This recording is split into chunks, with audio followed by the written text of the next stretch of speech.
तेजस्वी यादव को तो अमिताभ बच्चन का एक फिल्म है, उसमें लिखा हुआ था हाथ पे कि मेरा बाप चोर है, वही लिखवाना पड़ेगा। बोल रहे हैं चेता दीजिए, नहीं तो पटना रोड पर दौड़ा कर पिटाएंगे सम्राट चौधरी। सुन लीजिए, ऐसा उल्टा उप मुख्यमंत्री को बोल रहे हैं। हाँ जी, पगला गए हैं उप मुख्यमंत्री जो है डिप्टी सीएम, पगला गए हैं। बिल्कुल पगला गए हैं चौधरी साहब। अरे लालू यादव को चोर और उसके बचवा को चोर का लौंडा कैसे बोल सकते हैं? अरे जब भी बिहार में सबसे ईमानदार नेता की बात आएगी तो इन्हीं दोनों का नाम सबसे आगे होगा। जब चमचों की बात आएगी, कार्यकर्ताओं की बात आएगी, तो ऐसे लोगों की बात आएगी कि सबसे संस्कारी कार्यकर्ता अगर किसी के थे तो इनके थे। राजनीति में सबसे बड़ी प्रॉब्लम पता है क्या होती है? क्या होती है? हाँ नहीं, नरेंद्र मोदी कोई बड़ी प्रॉब्लम नहीं, मैं आपको बता रहा हूं, ये आपने अपने सिर पे चढ़ा रखा है, कोई प्रॉब्लम नहीं। ये जो मीडिया वाले हैं इन्होंने बना रखा है, इसका गुब्बारा बनाया, कोई प्रॉब्लम नहीं। पहले तो मैं मिला नहीं था, अब 2-3 बार मैं मिल भी लिया हूं, बात समझ गया हूं मैं, कुछ नहीं उसमें। शो पूरा शो है, दम नहीं है, बता रहा हूं। आप लोग मिले नहीं हो, मैं मिला हूं, बैठा हूं कमरे में। तो मेरा कहना है कि सबसे बड़ी प्रॉब्लम होती है राजनीति में, जो व्यक्ति अपनी शक्ति को ही नहीं समझता है। वाह पप्पू जी, नहीं, ज्ञानी पप्पू जी। राजनीति का ज्ञान वो सिखा रहा है जो जिंदगी में कभी सत्ता में आया ही नहीं, उसको सिखा रहा है जो कभी सत्ता से बाहर ही नहीं गया, कभी चुनाव ही नहीं हारा। इनको लग रहा है, इनके चमचों को लग रहा है, जो नीचे बैठकर ताली बजा रहे हैं, कि मोदी के ऊपर अगर हमारे पप्पू जी पर्सनल अटैक करेंगे तो कुछ उखाड़ लेंगे।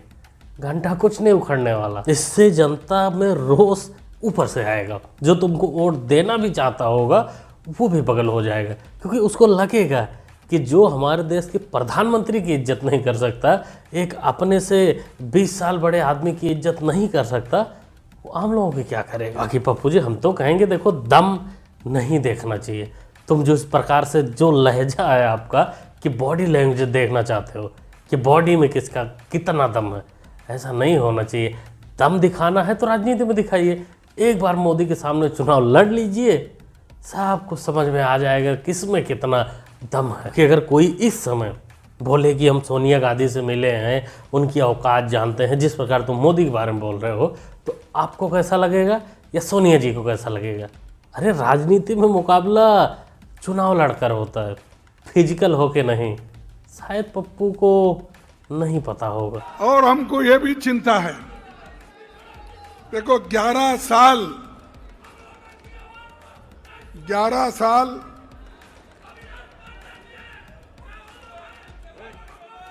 एक चुपड़ ये हुई ना बात। आप लोगों ने देखा होगा जब कुत्ते द्वार पर बार बार आते हैं तो उनको धुतकार कर भगाया जाता है कि भागो। यहाँ वही हाल है या कार्यकर्ताओं के, इनको भगाया जा रहा है, धुतकारा जा रहा है। एक नहीं अनेक वीडियो खड़गे के उपलब्ध हैं जिसमें ये चुप कराते हैं धुतकार के अपने कार्यकर्ताओं को, लेकिन उनको फिर भी समझ में नहीं आता। वो फिर जब दोबारा कहीं कुछ होता है भागे भागे चले जाते हैं। उनको लगता है चलो धुतकारे ही तो जाएंगे। लोगों की कौन सी मजबूरी है जो उनको खींच कर वहाँ लाती है, भाई उनका दिल ही जाने। बड़े दिल के मजबूत होंगे वो चमचे। भाई जब एक बात स्पष्ट है, सब कुछ तय हो ही गया है कि भाई बेईमानी करना ही है, खुलेआम बेईमानी करना है, वोटर लिस्ट से लाखों का नाम काट देना है। और यही लाखों वोटर जो थे मोदी जी को वोट दिया, कई सरकारें चुनी, तब ठीक था। अब ये अचानक से गड़बड़ कहां से हो गया? काके सब तुमको ही पता चल जाता तो तुमको चारा चोर का लौंडा कहकर लोग काहे को बुलाते? तुम लोग प्रोटेस्ट कर रहे हो, जगह जगह धरना दे रहे हो, क्यों दे रहे हो, किस कारण से दे रहे हो, इससे किसी को घंटा कुछ लेना देना नहीं है। और ना तो पता है, असली वजह भी नहीं पता है कि क्यों हम ऐसा कर रहे हैं। ये वीडियो देखो। इंपॉर्टेंट चीज समझना चाहिए, इस देश में पहले जनता तय करती थी कौन कौन किसकी सरकार बनेगी, अब सरकार तय कर रही है कि कौन वोट देगा। चलिए जवाब दीजिए इसका प्रदीप जी। पहली बात मैं कहना चाहता हूं अजय भाई, पहले लोकतंत्र की स्पेलिंग सही से लिखना सीख लो, तब जाके लोकतंत्र और जनता की बात करो। पहली बात, इमरजेंसी की स्पेलिंग तो अच्छे से हमेशा ही लिख लोगे क्योंकि वही आपकी प्रवृत्ति रही है। बात तो सही है। मैं वापस से अंजना जी लाऊंगा, 16,000 booth level agents Congress party के हैं ग्राउंड पे। एक अजय जी एक बूथ लेवल एजेंट का नाम बता दे जिसने ऑफिशियल कंप्लेन इलेक्शन कमीशन को करी है। Official complain Congress, JDU, Congress party, इस बात में तो दम है अजय कुमार। आरजेडी, इन सब ने एक एक ऑफिशियल कंप्लेंट नहीं। नहीं प्रॉब्लम क्या है मैडम, ये पूरा चुनाव की प्रक्रिया नहीं समझ पा रहे हैं आप। कंप्लेन किस आधार पर करोगे? अगर हमारे नाम छूट जाए, अगर कोई डिलीट कर, एक minute boss, let me understand, आप लिस्ट ही नहीं दे रहे हैं, ऑनलाइन नहीं है, मैं क्या कंप्लेन करूंगा आपको? जब नाम लिस्ट से नाम हटाओगे तब नाम कंप्लेन करेंगे। तो आपने हमसे पूरा तो आप खुद ही कह रहे हैं कि अभी तक कोई गड़बड़ी नहीं हुई है, तो अजय जी आप खुद ही कंसीड कर रहे हैं कि अभी तक कोई गड़बड़ी नहीं हुई है, इसलिए हम कंप्लेन नहीं कर सकते हैं, लेकिन हम विरोध कर रहे हैं। फिर भी हमारे पास 100% प्रूफ भी है। अजय आप टोपीबाज हैं, हमारे विपक्ष के लोग। मतलब पप्पू ने एक बार बोल दिया कि इलेक्शन चोरी हो गया तो हो गया, सब लोग उठो सुबह सुबह, कुछ लोग टीवी पर भाग जाओ और कुछ लोग सड़कों पर उतर जाओ, क्योंकि भाई पप्पू जी ने बोला है कि चोरी हुआ है। लेकिन जैसे वीडियो में भी बताया गया है कि जिनका चोरी हुआ है उनको पता ही नहीं है, FIR एक भी अभी तक नहीं हुई है कि भाई हमारा वोट काटा गया है, लेकिन प्रदर्शन दबा के हो रहा है। आरोप इलेक्शन कमीशन पर दबा के लगाया जा रहा है। ये लोग अभी हकीकत वाली दुनिया में आए ही नहीं है, ये सपने में ही जी रहे हैं। इनको जो सपना आ जाता है रात में, सुबह वही करने लगते हैं, और इन्हीं सपनों की वजह से इनको जो कुछ गद्दार टाइप के प्रवक्ता हैं वो जब टीवी पर बैठते हैं तो उनका भी पॉपट हो जाता है। आपने कहा कि लोकसभा चुनाव में क्यों, तो अब सवाल तो ये भी आया, आपने कहा कि क्यों नहीं इस्तीफा दे देते। आपने कहा ना कि भाई अगर हुआ गलती है माने। हाँ, अभी कहा कि सूत्र के आधार पर पता चला है कि बिहार में म्यांमार के लोगों ने वोट दिया है। तो हमने कहा कि म्यांमार के लोगों ने प्रधानमंत्री जी को मोदी बना दी। म्यांमार के लोगों ने प्रधानमंत्री जी को मोदी बना दी। राहुल गांधी जी ने कहा कि कर्नाटक के चुनाव में अभी अभी हमने खोजा है, गलती मिली है इलेक्शन में। महाराष्ट्र में भी खोजा है, हरियाणा में भी तो खोजा। मैं आपसे कह रहा हूँ कि जो आप कह रहे हैं तो कर्नाटक का इस्तीफा दे दीजिए पहले। अच्छा, कर्नाटक में सरकार कहिए सरकार खत्म, क्योंकि हमें लगता है कि राहुल जी ने खोज लिया है। अच्छा, तो मतलब इंडिया ब्लॉक के सारे सांसद इस्तीफा दे देंगे तो इंडिया के सारे सांसद इस्तीफा दे देंगे, इसकी गारंटी आप लेते हैं? भाई वो तो ये कह रहे हैं ना, मैं भी आपसे यही पूछता हूँ। बोलिए, मैं भी बोलिए, आप गारंटी लीजिएगा? मैं गारंटी वाली बात तो मैं भी आपसे पूछ रहा हूँ। वो ये कह रहे हैं कि अगर ये प्रक्रिया चली तो राजद वाले तो ये कह रहे हैं कि हम चुनाव बहिष्कार कर सकते हैं। नहीं, देखिए, अब राजद वाले चुनाव बहिष्कार करेंगे कि नहीं करेंगे ये बात का विषय है। कितना भोला बच्चा है। भोला भाला नहीं, ये टोटली सबसे बड़ा मादरजात लौंडा है। वो अभी तो रुकिए, चुनाव होने दीजिए। जैसे ये कह रहा तेजस्वी के ऊपर कि उनका पता नहीं, ऐसे ही धीरे धीरे सब एक दूसरे को गाली देते नजर आएंगे। मैं इसके पहले वाली वीडियो में भी बोला था कि अगर विपक्ष को लगता है कि नहीं चुनाव ही चोरी हो गया है तो तुम लोग एक काम करो, सबसे पहले जहां जहां तुम्हारी सरकार है एक बार इस्तीफा सब एक तरफ से दे ही दो। लेकिन नहीं, वो नहीं करना है। इनको लगता है, इन जाहिलों को लगता है कि सत्ता वाले को पागल कुत्ते ने काट रखा है कि ये बोलेंगे वो इस्तीफा दे देंगे और ये लोग मौज करेंगे। एक नंबर जो बूथ है केसरिया विधानसभा के, उसमें एक भी मुस्लिम घर नहीं है, एक भी मुस्लिम घर नहीं है, और वहाँ पर लगभग 35 से 40 वोट मुस्लिम का नाम है।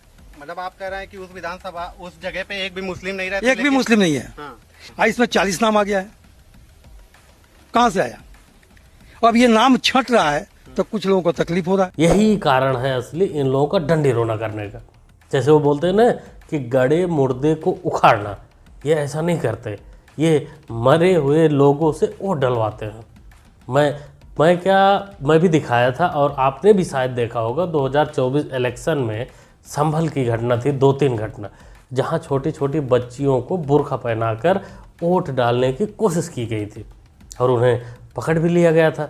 बंदूक वाला भी केस वहीं आया था कि पुलिस बंदूक तान कर खड़ी थी। हाथ धोने वाली नहीं हूँ। क्या कहना चाहेंगे आप? हम इंडिया में रह के तो कभी मैं सोच भी नहीं सकती कि मैं मोदी जी से हाथ मिला पाऊंगी, पर इधर रह के I can't believe, it is so surreal कि मोदी जी ने हाथ मिलाए मुझसे। मैं हाथ धोने वाली नहीं होंगी। तो इसको बोलते हैं अंधभक्ति, किसी के लिए इतना ज़्यादा अंधा हो जाना। मोदी जी ने इनसे हाथ क्या मिलाया, ये हाथ ही धोना भूल गई, अभी हाथ ही नहीं धोएंगी। अरे हम तो कहेंगे बहुत अच्छा हुआ कि मोदी जी उस समय सिर्फ हाथ ही मिलाए थे, कहीं और नहीं टच किए, नहीं तो वो भी बेचारी ये ज़िंदगी भर नहीं धोती। अरे सर की बात हो रही है, नहीं धोती तो जुआ पड़ जाता ना। कई बारी जब सेशन होता है तो सत्ता पक्ष और विपक्ष आमने सामने होता है, जेपीसी की मांग होती है और सेशन पे सेशन वॉश आउट हो जाते हैं और जनता का पैसा वेस्ट होता है। तो क्या आपको ये तो बीजेपी की लाइन है।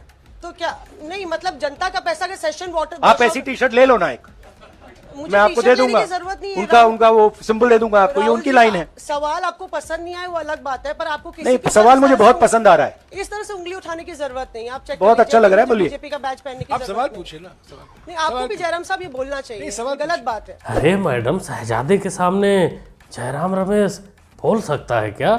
बिल्कुल नहीं।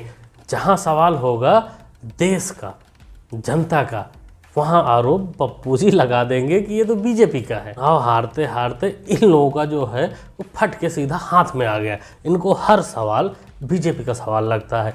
वो बोलते हैं ना कि मानसिक दिवालियापन हो जाना। श्री यादव को तो 4 बार मारने की कोशिश किया गया था, रास्ता में ट्रक से, ट्रक से।